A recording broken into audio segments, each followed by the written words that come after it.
Hi, everyone. It's Fitz with your Power Talk. After Kansas State disposes of Cincinnati 41-15, it was never really close. K-State, well, let's be honest, K-State looked like what we thought K-State should look like, not what we've seen the last two games, two losses by K-State. And if you're kind of like me, first of all, you're happy to see that they returned to playing like they should be playing.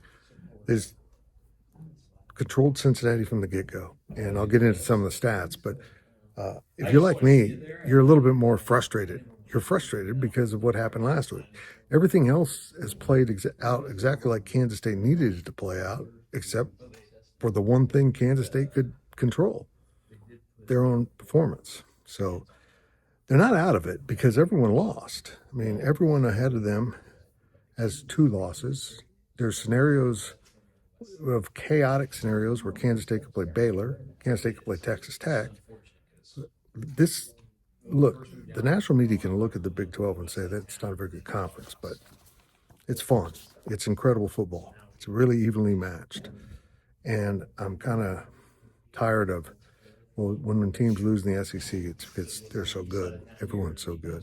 This conference is a blast, and it's really entertaining football. DJ Giddens, he only had 15 carries.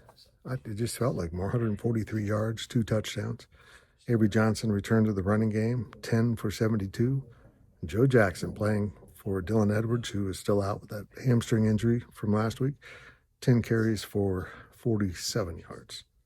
They just absolutely ran the ball at will for 281 yards. As a team, they averaged 7 yards a carry. That's why they win. And also the defense answered the call. Cincinnati was 3 of 12 on third downs and 0 and 5 on fourth downs. So if Kansas State was in a position to get them off the field, they got them off the field most of the time. It was impressive. I mean, they were talking about a dozen times where, whether it was third down or fourth down, they moved them off the field.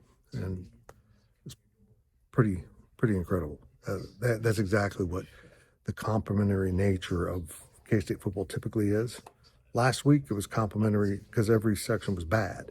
But even special teams is good. They apparently figured out their snapping yips and got back to kicking some field goals successfully. And Chris Tennant got a chance to kick one or two on senior day, so that was pretty cool. But Kansas State wins this game, advances to Iowa State. The game's going to be at 6:30 on Fox, another night game. But overall, this was just a really nice, stable performance by K-State. This is kind of what we expected. Now, the big storyline, if you've been following along, is people want Connor Riley removed as play caller. He called all the plays again tonight, but from the field. And that's been something I've been saying in my different videos I put out. I feel like him being away from his offensive line has hurt the team. And when we asked Chris Kleiman about it, he said, I've been thinking about it for a few weeks, and we pulled the trigger on it. So they had him and Matt Wells on the field level. Brian LePack, the tight end fullback coach, went up to the booth where he was last year with Colin Klein, and also Clint Brown, who's the head of the roster management, used to be an analyst, went up there too to have another set of veteran eyes on things. So that worked, and I think having Coach Riley closer to the playing, get a better feel for the game was obvious, and having him in the face of his offensive linemen was productive, because they needed that, and the offensive line was really good today, really good. In fact, the whole team was good. It was a spirit-lifting performance for K-State fans after a really dreadful showing a week ago. Kansas State can still get it done, but they have to go to Iowa State and win. It's never easy. Iowa State barely won today at Utah. They're not playing very good football, but as we just saw, Kansas State turned a not very good performance last week into a really good performance this week.